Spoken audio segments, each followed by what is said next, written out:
Hi friends, welcome back to exam academy tutorial channel. First time channel visit చేస్తున్నట్లయితే subscribe the exam academy tutorial అండి. Daily current affairs follow అవ్వడం కోసం exam academy tutorial ఛానల్కి సంబంధించినటువంటి Telegram గ్రూప్లో join కండి. So ఈ వీడియోలో మనం మార్చ్ మంత్కి సంబంధించినటువంటి కరెంట్ అఫైర్స్ పార్ట్ 3 చేయడం జరుగుతుందండి. దీనికన్నా ముందు నేను పార్ట్ 1 మరియు పార్ట్ 2 చేయడం జరిగింది. దానికి సంబంధించిన వీడియోస్ చూడాలనుకున్నట్లయితే డిస్క్రిప్షన్లో లింక్ ఇస్తాను, దానికి అక్కడి నుంచి చూసేటువంటి ప్రయత్నం చేయండి. Coming to the first question, హైతీలో ఉన్న భారతీయుల్ని రక్షించడం కోసం భారత ప్రభుత్వం ప్రారంభించిన ఆపరేషన్ని గుర్తించండి అంటున్నాడు. ఏ వచ్చేసి ఆపరేషన్ దోస్త్ అన్నాడు, బి వచ్చేసి ఆపరేషన్ కావేరి, సి వచ్చేసి ఆపరేషన్ ఇంద్రావతి, డి వచ్చేసి ఆపరేషన్ అజయ్ అన్నాడు. సో దీనికి సంబంధించి మీరు వీడియోని పాజ్ చేసుకుని ఆన్సర్ ఎక్స్ప్లెనేషన్ చేయండి. నేను ఆన్సర్ ఎక్స్ప్లెనేషన్ చేస్తూ దానికి సంబంధించినటువంటి రిలేటెడ్ పాయింట్స్ కూడా ఎక్స్ప్లెయిన్ చేస్తానండి. సో ఆపరేషన్ దోస్త్ అనేటువంటి దీనికి సంబంధించి చూసుకున్నట్లయితే మనం టర్కీ మరియు సిరియా భూకంపం సమయంలో భారత సహాయం కోసం చేసినటువంటి ఆపరేషన్గా చూసుకోండి. టర్కీ, సిరియా దేశాలలో భూకంపం సంభవించినటువంటి నేపథ్యంలో సహాయ చర్యల కోసం భారత ప్రభుత్వం ప్రారంభించినటువంటి ఆపరేషన్ వచ్చేసి మనకు ఆపరేషన్ దోస్త్, కాబట్టి మనకి ఇది ఆన్సర్ కాదండి. అదేవిధంగా ఆపరేషన్ కావేరి అని చెప్పేసి ఇచ్చాడు. మనకు ఆపరేషన్ కావేరి అనేటువంటిది దక్షిణ సుడాన్ దేశంలో అంతర్యుద్ధం సమయంలో దక్షిణ సుడాన్ దేశంలో అంతర్యుద్ధం సమయంలో భారతీయులను రక్షించడం కోసం, అదేవిధంగా భారతీయుల్ని భారతదేశానికి తీసుకురావడం కోసం తీసుకొచ్చినటువంటి ఆపరేషన్ కావేరిగా చూసుకోండి. మనకి ఇది కూడా ఆపరేషన్ సంబంధించి కరెక్ట్ కాదండి. అదేవిధంగా ఆపరేషన్ ఇంద్రావతి, సో ఇది మనకు కావాల్సినటువంటి ఆన్సర్ అవుతుందండి. హైతీలో ఉన్నటువంటి భారతీయులు రక్షించడం కోసం భారత ప్రభుత్వం ప్రారంభించినటువంటి ఆపరేషన్ వచ్చేసి మనకు ఆపరేషన్ ఇంద్రావతి, సో ఇది మనకు కావాల్సినటువంటి కరెక్ట్ ఆన్సర్ అవుతుంది. ఆపరేషన్ అజయ్ అనేటువంటి దేనికి సంబంధించిన చూసుకున్నట్లయితే పాలస్తీనాలో ఉన్నటువంటి హమాస్ దాడులు జరుగుతున్నాయి కదా, సో ఈ హమాస్ దాడులలో భాగంగా భారతీయులు రక్షించడం కోసం తీసుకొచ్చినటువంటి ఆపరేషన్గా మనకు ఆపరేషన్ అజయ్ అనేటువంటిది చూసుకోండి. సో వీటి కాకుండా మనకు మిగిలిన కొన్ని ఆపరేషన్ చూసుకున్నట్లయితే ఆపరేషన్ కరుణ, సో ఆపరేషన్ కరుణ అనేటువంటిది ఏంటంటే మనకు మయన్మార్లో తుఫాను వచ్చినటువంటి నేపథ్యంలో సహాయక చర్యల కోసం వచ్చినటువంటి ఆపరేషనే మనకు ఆపరేషన్ కరుణగా చూసుకోండి. నెక్స్ట్ వచ్చేసి ఆపరేషన్ దేవీ శక్తి, సో ఆపరేషన్ దేవీ శక్తి అనేటువంటి మనకు ఆఫ్ఘనిస్తాన్లో తాలిబాన్స్ ప్రభుత్వం ఏర్పాటు నేపథ్యంలో భారతీయులు రక్షించడం కోసం తీసుకొచ్చినటువంటి ఆపరేషన్గా ఆపరేషన్ దేవీ శక్తి చూసుకోండి. Operation Ganga, so operation Ganga అనేటువంటిది రష్యా ఉక్రెయిన్ యుద్ధం సమయంలో మనకు ఉక్రెయిన్లో ఉన్నటువంటి భారతీయులు భారతదేశం తీసుకురావడం కోసం వచ్చినటువంటి ఆపరేషన్గా మనకు ఆపరేషన్ గంగా అనేటువంటి చూసుకోండి. అదేవిధంగా ఇటీవల మనకు వార్తలో ఉన్నటువంటిది ఆపరేషన్ సంకల్ప్, సో ఈ ఆపరేషన్ సంకల్ప్ అనేది ఏంటంటే హిందూ మహాసముద్రంలో ఉన్నటువంటి దొంగలను అంతరించడం కోసం, హిందూ మహాసముద్రంలో ఉన్నటువంటి దొంగల్ని అంతమొందించడం కోసం ప్రారంభించినటువంటి ఆపరేషనే మనకు ఆపరేషన్ సంకల్ప్గా చూసుకోండి. సో ఇవన్నీ కూడా గుర్తుంచుకోండి. సో ఇక్కడ నుంచి మనకు ఒక క్వశ్చన్ అనేటువంటిది ఎక్స్పెక్ట్ చేయొచ్చండి. Coming to the next question, world happiness index 2024లో భారత స్థానాన్ని గుర్తించండి అంటున్నాడు. ఏ వచ్చేసి 85, బి వచ్చేసి 127, సి వచ్చేసి 126, డి వచ్చేసి 111 అని చెప్పేసి ఇచ్చాడండి. సో దీనికి సంబంధించి మనం చూసినట్లయితే కరెక్ట్ ఆన్సర్ వచ్చేసి మనకు 126 అనేటువంటి కరెక్ట్ ఆన్సర్ అవుతుందండి. 126వ స్థానంలో మనకు వరల్డ్ హ్యాపీనెస్ ఇండెక్స్లో భారతదేశం 126వ స్థానంలో ఉంది. సో మనకు వరల్డ్ హ్యాపీనెస్ ఇండెక్స్ను మనకు ఎవ్రీ ఇయర్ మార్చ్ 20న రిలీజ్ చేయడం జరుగుతుంది. మార్చ్ 20ని మనం అంతర్జాతీయ సంతోష దినోత్సవంగా జరుపుకోవడం జరుగుతుందండి. సో దీనికి సంబంధించినటువంటి నివేదిక మనకు ఎవరు విడుదల చేశారని చూసుకున్నట్లయితే Oxford university well being research centre వారు దీనికి సంబంధించినటువంటి నివేదికను విడుదల చేయడం జరిగింది. దీనిలో మనకు మొదటి స్థానంలో ఉన్నటువంటి దేశం వచ్చేసి ఫిన్లాండ్, రెండో స్థానంలో ఉన్నటువంటి దేశం వచ్చేసి డెన్మార్క్, మూడో స్థానంలో మనకు ఐస్లాండ్ ఉందండి, నాలుగో స్థానంలో మనకు స్వీడన్ ఉంది. సో మనకు ఫిన్లాండ్ దేశం అనేటువంటిది ప్రథమ స్థానంలో ఉండడం, ఇది వరుసగా 7వసారిగా చూసుకోండి. సో దీనికి సంబంధించి చివరి స్థానంలో ఉన్నటువంటి దేశం వచ్చేసి మనకు ఆఫ్ఘనిస్తాన్గా చూసుకోండి. సో దీనికి సంబంధించి మనకు 85th అనేటువంటి ఆప్షన్ ఏ అనేటువంటి చూసుకున్నట్లయితే 85th అనేది దేనికి సంబంధించిందంటే హెన్లీ పాస్పోర్ట్ ఇండెక్స్లో భారత్ యొక్క ర్యాంక్గా చూసుకోండి. హెన్లీ పాస్పోర్ట్ ఇండెక్స్ 2024లో భారతదేశం యొక్క ర్యాంక్ వచ్చేసి 85థ్గా చూసుకోండి. మనకు 127 అనేటువంటి చూసుకున్నట్లయితే global gender gap report 2023, global gender gap report 2023 ప్రకారం భారతదేశం యొక్క ర్యాంక్ వచ్చేసి 127వ స్థానంగా చూసుకోండి. అదేవిధంగా 111 వచ్చేసి మనకు global hunger index 2023, global hunger index 2023 data ప్రకారం భారతదేశం యొక్క ర్యాంక్ వచ్చేసి 111వ స్థానంలో ఉంది చూసుకోండి. అయితే 126వ స్థానం అనేటువంటి మనకు మరొకటి దానికి కూడా రావడం జరిగిందండి. గ్లోబల్ పీస్ ఇండెక్స్ 2023 ప్రకారం కూడా భారతదేశం యొక్క ర్యాంక్ వచ్చేసి 126వ ర్యాంక్లో ఉండడం జరిగింది. సో ఇవన్నీ గుర్తుంచుకోండి. సో వీటితో పాటుగా మరికొన్ని అంశాలను చూద్దామండి. మనకు లాజిస్టిక్ పర్ఫార్మెన్స్ ఇండెక్స్ 2023లో భారతదేశం యొక్క ర్యాంక్ వచ్చేసి 38 అండి. లాజిస్టిక్ పర్ఫార్మెన్స్ ఇండెక్స్ 2023 ప్రకారం భారతదేశం యొక్క ర్యాంక్ వచ్చేసి 38గా ఉంది. నెక్స్ట్ వచ్చేసి క్లైమేట్ చేంజ్ పర్ఫార్మెన్స్ ఇండెక్స్ 2023 ప్రకారం భారతదేశం యొక్క ర్యాంక్ వచ్చేసి 5th ప్లేస్లో ఉంది. అదేవిధంగా వరల్డ్ ఎయిర్ క్వాలిటీ ఇండెక్స్ 2024 ప్రకారం భారతదేశం యొక్క ర్యాంక్ వచ్చేసి 3rd ప్లేస్లో ఉందండి. అదేవిధంగా మనకు గ్లోబల్ టెర్రరిజం ఇండెక్స్ 2023 ప్రకారం భారతదేశం యొక్క ర్యాంక్ వచ్చేసి 13th ప్లేస్లో ఉంది. అదేవిధంగా వరల్డ్ ప్రెస్ ఫ్రీడమ్ ఇండెక్స్ 2023 ప్రకారం భారతదేశం యొక్క ర్యాంక్ వచ్చేసి 161. వరల్డ్ ప్రెస్ ఫ్రీడమ్ ఇండెక్స్ 2023 ప్రకారం భారతదేశం యొక్క ర్యాంక్ వచ్చేసి 161 స్థానంలో ఉంది. గ్లోబల్ లివబిలిటీ ఇండెక్స్ 2023 ప్రకారం భారతదేశం యొక్క ర్యాంక్ వచ్చేసి 46వ స్థానంలో ఉందండి. అదేవిధంగా కరప్షన్ పర్సెప్షన్ ఇండెక్స్ 2023 ప్రకారం భారతదేశం యొక్క ర్యాంక్ వచ్చేసి 93వ స్థానంలో ఉందండి. అదేవిధంగా ఈజీ ఆఫ్ డూయింగ్ బిజినెస్ 2023 ప్రకారం 63వ స్థానంలో ఉంది. అదేవిధంగా ఇంటర్నేషనల్ ఐపీ ఇండెక్స్ ప్రకారం భారతదేశం యొక్క ర్యాంక్ వచ్చేసి 42. ఇంటర్నేషనల్ ఐపీ ఇండెక్స్ 2024 ప్రకారం భారతదేశం యొక్క ర్యాంక్ వచ్చేసి 42వ స్థానంలో ఉందండి. సో ఇవన్నీ కూడా చూసుకోండి. అదేవిధంగా గ్లోబల్ ఇన్నోవేషన్ ఇండెక్స్ 2023 ప్రకారం భారతదేశం యొక్క ర్యాంక్ వచ్చేసి 40. సో ఇండెక్సెస్ నుంచి కూడా మనకు క్వశ్చన్ అనేటువంటిది ఎక్స్పెక్ట్ చేయొచ్చండి. సో ఇక్కడ మనకు వచ్చినటువంటి దాని ప్రకారం వరల్డ్ హ్యాపీనెస్ ఇండెక్స్ ప్రకారం భారతదేశం యొక్క ర్యాంక్ వచ్చేసి 126వ స్థానంలో ఉంది. సో చూసుకోండి దీనికి సంబంధించి. Coming to the next question. India, Mozambique, Tanzania అని చెప్పేసి తీసుకోండి. టాంజానియా సంయుక్తంగా నిర్వహించినటువంటి ఉమ్మడి నావికా విన్యాసాన్ని గుర్తించండి అన్నాడు. ఏ వచ్చేసి లెమినైట్ అన్నాడు, బి వచ్చేసి ఐఎంటీ ట్రైలాట్ అన్నాడు, సి వచ్చేసి ఇన్బ్యాన్ కార్పొరేట్ అన్నాడు, డి వచ్చేసి IMCOR అని చెప్పేసి ఇచ్చాడండి. దీనికి సంబంధించి మనం చూసుకున్నట్లయితే సో మనకి ఇండియా, మొజాంబిక్, టాంజానియా దేశాల మధ్య సంయుక్తంగా నిర్వహించినటువంటి నావికా విన్యాసాన్ని గుర్తించండి అన్నాడు. సో దీనికి సంబంధించి మనం కరెక్ట్ ఆన్సర్ చూసుకున్నట్లయితే ఐఎంటీ ట్రైలాట్ అని ఉంటుందండి. సో ఐఎంటీ అంటే ఐ అంటే ఇండియా, ఎం అంటే మొజాంబిక్, టీ అంటే టాంజానియా, ట్రైలాట్ అంటే 3 దేశాలకు సంబంధించినటువంటి నావికా విన్యాసం అనేటువంటిది చూసుకోండి. సో ఇక్కడ మనకు లామినైట్ అనేటువంటి దేనికి సంబంధించిందంటే ఇండియా, సీషెల్స్ దేశాలకు సంబంధించినటువంటి ఆర్మీ విన్యాసంగా చూసుకోండి. అదేవిధంగా ఇన్బ్యాన్ కార్పొరేట్ అనేటువంటి దేనికి సంబంధించిందంటే ఇండియా, బంగ్లాదేశ్ దేశానికి సంబంధించినటువంటి నావికా విన్యాసంగా చూసుకోండి. తర్వాత IMCOR సో ఇదేంటంటే మనకు ఇండియా, మయన్మార్ దేశానికి సంబంధించినటువంటి నావికా విన్యాసంగా చూసుకోండి. సో మనకు దీనికి సంబంధించిన కరెక్ట్ ఆన్సర్ చూసుకున్నట్లయితే ఆప్షన్ బి అనేటువంటి దీనికి సంబంధించి కరెక్ట్ ఆన్సర్ అవుతుందండి. సో కొన్ని ఇంపార్టెంట్ విన్యాసాలు చూసుకున్నట్లయితే భారతదేశము, ఫ్రాన్స్ దేశంతో నిర్వహించేటువంటి విన్యాసం చూసుకున్నట్లయితే భారత్, ఫ్రాన్స్ మధ్య జరిగేటువంటి ఆర్మీ విన్యాసానికి పేరు వచ్చేసి మనకు శక్తి అనేటువంటి పేరుతో నిర్వహించడం జరుగుతుంది. భారత్, ఫ్రాన్స్ మధ్య నావీ విన్యాసం పేరు వచ్చేసి వరుణ అనేటువంటి పేరుతో జరుగుతుంది. అదేవిధంగా ఇండియా, ఫ్రాన్స్ మధ్య ఎయిర్ ఫోర్స్ వైమానిక విన్యాసం పేరు వచ్చేసి గరుడ. సో ఇవి చూసుకోండి. అదేవిధంగా మనకు జపాన్తో చూసుకున్నట్లయితే జపాన్ దేశంతో జరిగేటువంటి విన్యాసాలు చూసుకున్నట్లయితే ఇండియా, జపాన్ మధ్య జరిగేటువంటి ఆర్మీ విన్యాసం పేరు వచ్చేసి ధర్మా గార్డియన్గా చూసుకోండి. ఇండియా, జపాన్ మధ్య జరిగేటువంటి నావీ విన్యాసం పేరు వచ్చేసి జిమెక్స్ పేరుతో జరుగుతుంది. అదేవిధంగా ఇండియా, జపాన్ మధ్య జరిగేటువంటి వైమానిక విన్యాసం పేరు వచ్చేసి వీర్ గార్డియన్. సో ఈ 3 పేర్లు కూడా గుర్తుంచుకోండి. అదేవిధంగా మనకు ఇండియా, అమెరికాకు మధ్య జరిగేటువంటి ఆర్మీ విన్యాసం పేరు వచ్చేసి మనకు యుద్ధ అభ్యాస్ అదేవిధంగా వజ్రప్రహార్ అనేటువంటి పేరుతో నిర్వహించడం జరుగుతుంది.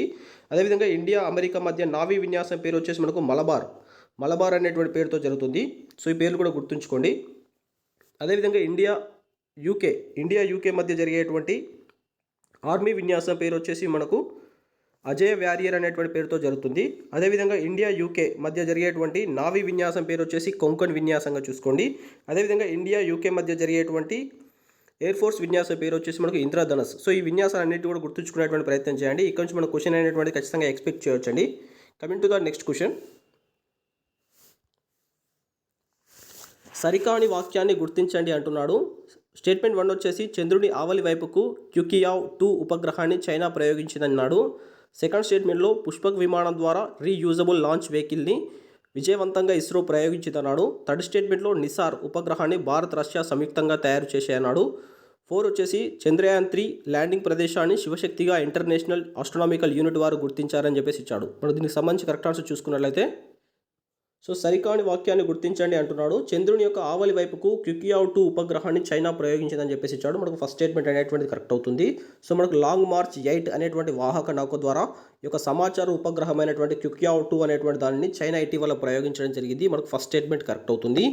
పుష్పక్ విమానం ద్వారా రీయూజబుల్ లాంచింగ్ వెహికల్ని ఇస్రో విజయవంతంగా ప్రయోగించిందని చెప్పేసి ఇచ్చాడు. మనకు సెకండ్ స్టేట్మెంట్ కూడా కరెక్ట్ అవుతుందండి.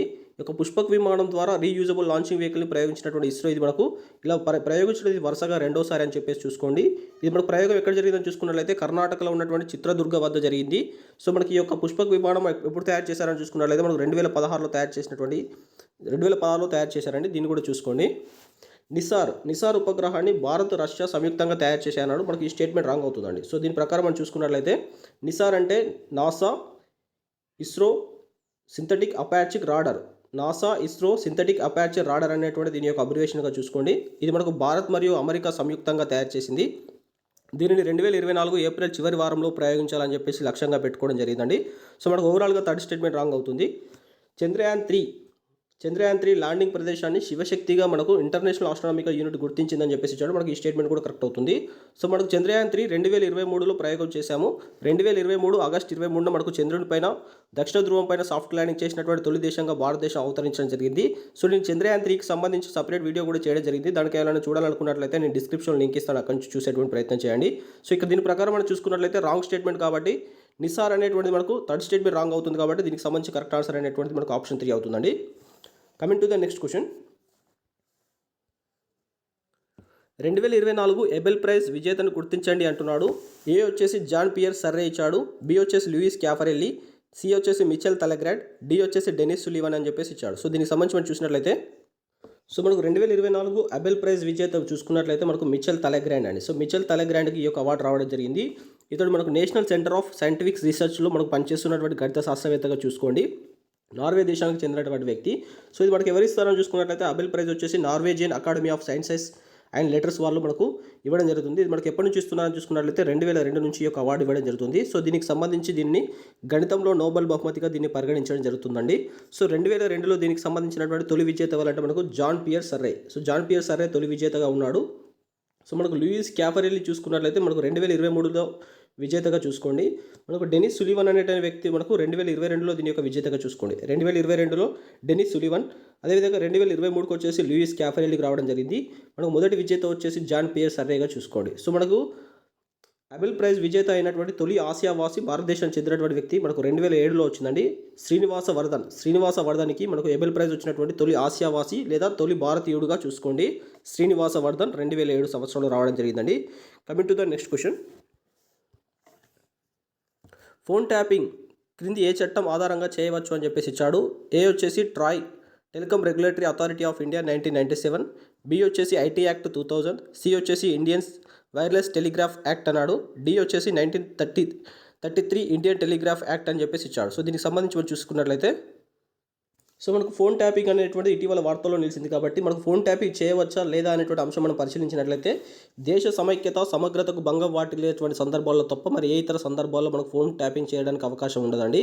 సో ఫోన్ ట్యాపింగ్ చేసేటువంటి అధికారం మనకు ఎవరికి ఉంటుందంటే రాష్ట్ర స్థాయిలో పోలీస్ డిపార్ట్మెంట్ వారికి, కేంద్ర స్థాయిలో మనకు ఈ దర్యాప్తు సంస్థలకు మాత్రమే ఈ యొక్క ఫోన్ ట్యాపింగ్ చేసేటువంటి అధికారం ఉంటుంది. సో దీని ప్రకారం మనకి ఏ సెక్షన్ ప్రకారం అని చూసుకున్నట్లయితే మనకి ఇండియన్ టెలిగ్రాఫ్ యాక్ట్ 1885 ప్రకారం మాత్రమే ఈ యొక్క అధికారం అనేటువంటిది ఉంటుంది. సో ఇందులో ఉన్నటువంటి ఇండియన్ టెలిగ్రాఫ్ యాక్ట్ 1885లో సెక్షన్ 5 క్లాస్ 2 ఆధారంగా మాత్రమే ఫోన్ ట్యాపింగ్ చేసేటువంటి అధికారము ఈ యొక్క పోలీస్ డిపార్ట్మెంట్ వారికి, అదేవిధంగా కేంద్ర స్థాయిలో దర్యాప్తు సంస్థలకు మాత్రమే ఈ యొక్క అధికారం అనేటువంటిది ఉంటుంది. సో దీనికి సంబంధించి మనం కరెక్ట్ ఆన్సర్ చూసుకున్నట్లయితే ఆప్షన్ డి అవుతుందండి. అయితే మనకు సంబంధించి ఫోన్ ట్యాపింగ్కి సంబంధించి సుప్రీంకోర్టులో నమోదైనటువంటి కేసు చూసుకున్నట్లయితే public union civil liberties versus union of India విషయంలో మనకు ఫోన్ ట్యాపింగ్ చేయరాదు అనేటువంటి అంశము మనకు ఆర్టికల్ 21కి ఇది విరుద్ధం అనేటువంటి అంశాన్ని మనకు సుప్రీంకోర్టు ఈ యొక్క కేసులో ప్రస్తావించడం జరిగింది. కాకపోతే మనకు జాతి ప్రాముఖ్యత కలిగి ఉన్నటువంటి అంశాల్లో తప్ప ఇతర అంశాల్లో మనకు ఫోన్ ట్యాపింగ్ చేయరాదని చెప్పేసి ఈ యొక్క కేసులో భాగంగా వివరించడం జరిగింది. కాకపోతే ఫోన్ ట్యాపింగ్ ద్వారా సేకరించినటువంటి సమాచారాన్ని 6 నెలలు దాటిన తర్వాత ఆ యొక్క డాటాను తొలగించాల్సి ఉంటుందని చెప్పేసి కూడా ఈ యొక్క తీర్పులో బాగా చెప్పడం జరిగింది. సో ఇవన్నీ కూడా చూసుకోండి. సో దీనికి సంబంధించి మనకు కరెక్ట్ ఆన్సర్ వచ్చేసి ఆప్షన్ డి అవుతుందండి. Coming to the next question. UNEP united nations environment programme విడుదల చేసినటువంటి వరల్డ్ ఫుడ్ ఇండెక్స్ 2024కు సంబంధించి సరికాని దానిని గుర్తించండి అంటున్నాడు. ఏ వచ్చేసి 2022 నాటికి ప్రతిరోజు లభ్యమయ్యేటువంటి ఆహారంలో 1/5 ఆహారం వృధా అవుతుందని చెప్పేసి ఇచ్చాడు. సెకండ్ స్టేట్మెంట్లో 2022 నాటికి అత్యధికంగా ఆహార వృధా గృహ రంగాలలో అవుతుందని చెప్పేసి ఇచ్చాడు. థర్డ్ స్టేట్మెంట్లో తలసరి ఆహార వృధా ప్రపంచంతో పోలిస్తే భారత్లో ఎక్కువ అన్నాడు. సస్టైనబుల్ డెవలప్మెంట్ గోల్స్ 12 లక్ష్యం 30 నాటికి ఆహార వృధాన్ని సగానికి తగ్గించాలని చెప్పేసి ఇచ్చాడు. సో దీనికి సంబంధించి మనం చూసినట్లయితే so united nations environment programme మనకు యుఎన్ఓకు అనుబంధంగా ఉన్నటువంటి సంస్థ. అదేవిధంగా మనకు యూకేలో ఉన్నటువంటి ఎన్జిఓ సంస్థతో కలిసి ఈ ఫుడ్ వేస్ట్ ఇండెక్స్ 2024కు సంబంధించినటువంటి డాటాను విడుదల చేయడం జరిగింది ఇటీవల.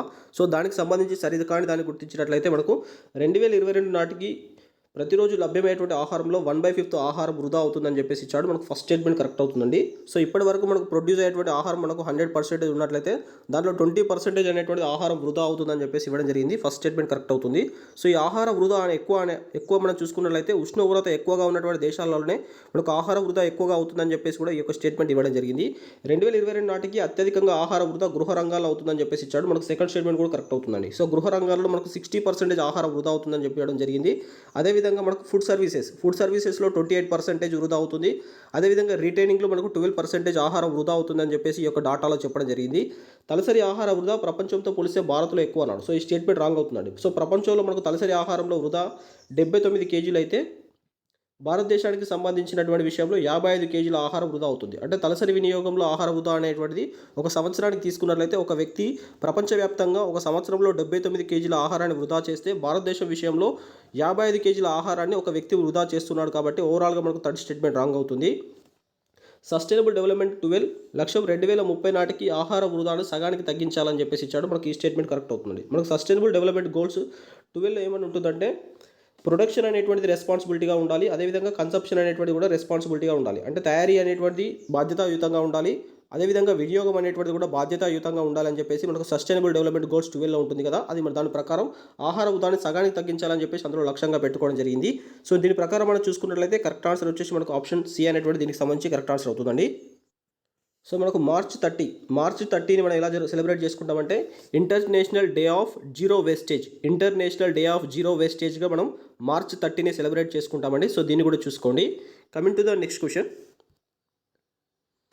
ఇంటర్నేషనల్ లేబర్ ఆర్గనైజేషన్ విడుదల చేసిన భారత ఉపాధి నివేదిక 2024కు సంబంధించి సరికాని వాక్యాన్ని గుర్తించండి అన్నాడు. స్టేట్మెంట్ 1 వచ్చేసి 2000 సంవత్సరంలో భారతదేశంలో నిరుద్యోగము 35.2% ఉంటే 2022 నాటికి 65%గా ఉన్నది అని చెప్పేసి ఇచ్చాడు. సెకండ్ స్టేట్మెంట్లో 2024 నాటికి మొత్తం నిరుద్యోగులలో 83% యువత ఉందన్నాడు. థర్డ్ స్టేట్మెంట్లో నిరుద్యోగం పురుషులతో పోలిస్తే స్త్రీలలో తక్కువగా ఉందన్నాడు. ఫోర్త్ స్టేట్మెంట్లో నిరుద్యోగం గ్రామాలతో పోలిస్తే పట్టణాలలో ఎక్కువగా ఉందని చెప్పేసి ఇచ్చాడు. సో దీనికి సంబంధించి మనం చూసినట్లయితే సో ఇంటర్నేషనల్ లేబర్ ఆర్గనైజేషన్ అదేవిధంగా ఇన్స్టిట్యూషన్ ఫర్ హ్యూమన్ డెవలప్మెంట్ అనేటువంటి సంస్థతో కలిసి భారత ఉపాధి నివేదిక 2024కు సంబంధించినటువంటి డాటా రిలీజ్ చేయడం జరిగింది. దీనికి సంబంధించి సరికాని వాక్యాన్ని గుర్తించమని అంటున్నాడు. సో మనకు 2000 సంవత్సరంలో భారతదేశంలో నిరుద్యోగం 35.2% ఉంటే 2022 నాటికి 65%గా ఉందని చెప్పేసి స్టేట్మెంట్ ఇవ్వడం జరిగింది. మనకు ఫస్ట్ స్టేట్మెంట్ కరెక్ట్ అవుతుంది. సో మనకు 2000 సంవత్సరంలో భారతదేశంలో నిరుద్యోగం 35.2% ఉంటే 2022 నాటికి మనకి ఇది 65%కి చేరుకుందని చెప్పేసి మనకి ఇంటర్నేషనల్ లేబర్ ఆర్గనైజేషన్ తన నివేదికలో పేర్కొనడం జరిగింది. సో 2024 నాటికి మొత్తం నిరుద్యోగులలో 83% యువత ఉందని చెప్పేసి ఇచ్చాడు. మనకు సెకండ్ స్టేట్మెంట్ కూడా కరెక్ట్ అవుతుంది. సో ఓవరాల్గా ఉన్నటువంటి నిరుద్యోగులలో 83% యువత అనేటువంటిది ఉందని చెప్పేసి ఇవ్వడం జరిగింది. అందులో ముఖ్యంగా చదువుకున్న వారే ఎక్కువగా నిరుద్యోగులుగా ఉన్నారని చెప్పేసి ఒక డాటా రిలీజ్ చేయడం జరిగింది. చదువుకున్న వారిలో అంటే విద్యావంతులైనటువంటి యువతలో ఎక్కువగా నిరుద్యోగం ఉందని చెప్పేసి అది 2022 డాటా ప్రకారం చూసుకున్నట్లయితే 54% వచ్చేసి మనకు విద్యావంతులలో నిరుద్యోగులుగా ఉండడం జరిగింది. అదే 2024కి వచ్చేసరికి ఇది 60% డాటాగా 60% అనేటువంటిది ఎడ్యుకేటెడ్ యంగ్స్టర్స్గా ఉన్నారని చెప్పేసి తన యొక్క డాటాలో పేర్కొనడం జరిగిందండి. సో ఇవన్నీ చూసుకోండి. అదేవిధంగా నిరుద్యోగం పురుషులతో పోలిస్తే స్త్రీలలో తక్కువగా ఉందని చెప్పేసి ఇచ్చాడు. మనకి ఈ స్టేట్మెంట్ రాంగ్ అవుతుందండి. మనకు పురుషులలో ఉన్నటువంటి నిరుద్యోగం చూసుకున్నట్లయితే 62% ఉందండి. 62.2% ఉంటే అదే స్త్రీలలో వచ్చేసి నిరుద్యోగం 76.7% ఉంది. సో దీన్ని కంపారిజేషన్ చేసుకున్నప్పుడు పురుషులలో నిరుద్యోగం తక్కువగా ఉంది, స్త్రీలలో నిరుద్యోగం ఎక్కువగా ఉంది. కాబట్టి సో ఇచ్చిన స్టేట్మెంట్ రాంగ్ అవుతుంది. నిరుద్యోగం గ్రామాలతో పోలిస్తే పట్టణాలలో మనకు ఎక్కువ అని చెప్పేసి ఇచ్చాడు. సో ఈ స్టేట్మెంట్ కరెక్ట్ అవుతుందండి. ఇంటర్నేషనల్ లేబర్ ఆర్గనైజేషన్ ఇచ్చినటువంటి రిపోర్ట్ ప్రకారం మనకు గ్రామాలలో నిరుద్యోగం అనేటువంటిది తక్కువగా ఉంది, పట్టణాలలో నిరుద్యోగం అనేటువంటిది చాలా ఎక్కువగా ఉందని చెప్పేసి ఈ యొక్క రిపోర్ట్లో పేర్కోవడం జరిగింది. సో దీని ప్రకారం మనం చూసుకున్నట్లయితే కావాల్సినటువంటి ఆన్సర్ వచ్చేసి మనకు ఆప్షన్ 3 అవుతుందండి. Coming to the next question. జతపరచండి అంటున్నాడు. తేదీ ప్రాముఖ్యత ఇచ్చాడు. 1 వచ్చేసి మార్చ్ 21, బి వచ్చేసి మార్చ్ 22, సి మార్చ్ 23, డి వచ్చేసి 4 వచ్చేసి మార్చ్ 24. ఏలో మనకు ప్రపంచ వన్యప్రాణి దినోత్సవం, బి వచ్చేసి ప్రపంచ నీటి దినోత్సవం, సి వచ్చేసి ప్రపంచ వాతావరణ దినోత్సవం, డి వచ్చేసి ప్రపంచ క్షయ దినోత్సవంగా తీసుకోండి. సో మనకు ఆప్షన్ ఏ వచ్చేసి ప్రపంచ అటవీ దినోత్సవంగా తీసుకోండి. సో దీని ప్రకారం మనకు మ్యాచ్ ద ఫాలోయింగ్ చేసుకున్నట్లయితే మార్చి 21 మనం ఎలా సెలబ్రేట్ చేస్తామంటే ప్రపంచ అటవీ దినోత్సవం సెలబ్రేట్ చేస్తాం కాబట్టి మనకు 1 అనేటువంటిది ఏ అవుతుందండి. సో దీనికి సంబంధించినటువంటి థీమ్ కూడా చూసుకోండి. New solution for the better life, new solution for better life అనేటువంటిది 2024 సంవత్సరానికి సంబంధించినటువంటి ప్రపంచ అటవీ దినోత్సవం థీమ్ యొక్క గుర్తుంచుకోండి. మార్చ్ 22, సో ఇది మనకు ప్రపంచ నీటి దినోత్సవం, దీనికి సంబంధించి ఆప్షన్ బి అవుతుందండి. దీని యొక్క థీమ్ వచ్చేసి మనకు water for piece, water for piece అనేటువంటి దీనికి సంబంధించినటువంటి థీమ్గా చూసుకోండి. మార్చ్ 23, సో ఇది మనకు ప్రపంచ వాతావరణ దినోత్సవం, దీనికి సంబంధించి సి అవుతుందండి. సో దీని యొక్క థీమ్ వచ్చేసి at the front line of climate action అనేటువంటి దీనికి సంబంధించినటువంటి థీమ్గా చూసుకోండి. మార్చ్ 24 వచ్చేసి మనకు ప్రపంచ క్షయ దినోత్సవం.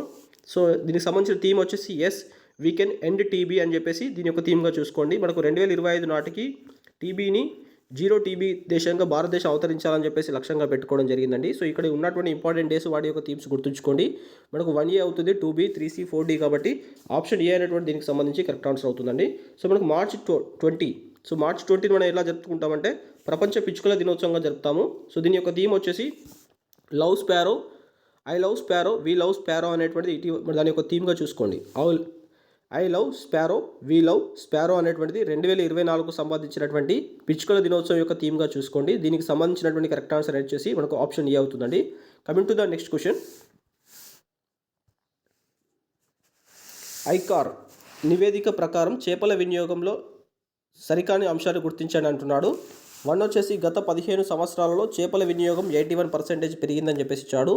సెకండ్ స్టేట్మెంట్లో చేపల వినియోగం అత్యధికంగా హర్యానా, అత్యల్పంగా త్రిపుర రాష్ట్రంలో కలదన్నాడు. థర్డ్ స్టేట్మెంట్లో ఐకార్ ప్రధాన కార్యాలయం బెంగళూరులో కలదన్నాడు. ఫోర్త్ స్టేట్మెంట్లో గత 15 సంవత్సరాలలో చేపల తలసరి వినియోగం పెరిగిందని చెప్పేసి ఇచ్చాడు. సో దీనికి సంబంధించి మనం చూసినట్లయితే so ICAR Indian council of agriculture research దీనికి సంబంధించినటువంటి నివేదిక ఇటీవల విడుదల కావడం జరిగింది. ఇది ముఖ్యంగా చేపల వినియోగానికి సంబంధించి ఇచ్చినటువంటి రిపోర్ట్స్లో భాగంగా సరికాని స్టేట్మెంట్ మనం చూసుకున్నట్లయితే గత 15 సంవత్సరాల్లో చేపల వినియోగం 81% పెరిగిందని చెప్పేసి ఇచ్చాడు. మనకు ఫస్ట్ స్టేట్మెంట్ కరెక్ట్ అవుతుందండి. సో మనకు 2005లో దాన్ని కంపారిజేషన్ను 2021తో కంపారిజేషన్ చేసినప్పుడు 2005ని 2020తో కంపారిజేషన్ చేసినప్పుడు ఈ యొక్క 15 సంవత్సరాలలో చేపల వినియోగం అనేటువంటిది 81% పెరిగిందని చెప్పేసి ఇచ్చాడు. ఫస్ట్ స్టేట్మెంట్ కరెక్ట్ అవుతుంది. చేపల వినియోగం అత్యధికంగా హర్యానా, అత్యల్పంగా త్రిపురలో కలదు అని చెప్పేసి ఇచ్చాడు. మనకి ఈ స్టేట్మెంట్ రాంగ్ అవుతుందండి. యాక్చువల్గా చేపల వినియోగం అత్యధికంగా మనకు త్రిపురలో ఉంది, అత్యల్పంగా వచ్చేసి మనకు హర్యానా రాష్ట్రంలో ఉందండి. దీన్ని ఎక్స్చేంజ్ చేయాలి. సో అత్యధికంగా మనకు త్రిపుర రాష్ట్రంలో చేపల వినియోగం ఉంది, తక్కువగా వచ్చేసి మనకు హర్యానా రాష్ట్రంలో ఉంది. సెకండ్ స్టేట్మెంట్ రాంగ్ అవుతుంది. ఐకార్ యొక్క ప్రధాన కార్యాలయం బెంగళూరులో కలదని చెప్పేసి ఇచ్చాడు. మనకి ఈ స్టేట్మెంట్ ఈ స్టేట్మెంట్ కూడా రాంగ్. సెకండ్ స్టేట్మెంట్ కూడా రాంగ్ అవుతుందండి. దీనికి సంబంధించి మనకు ప్రధాన కార్యాలయం వచ్చేసి మనకు ఢిల్లీలో ఉంది, చూసుకోండి. సో ఇక్కడ 2 స్టేట్మెంట్స్ రాంగ్ వచ్చాయి. గత 15 సంవత్సరాలలో చేపల తలసరి వినియోగం పెరిగిందని చెప్పేసి ఇచ్చాడు. సో ఈ స్టేట్మెంట్ మనకు కరెక్ట్ అవుతుందండి.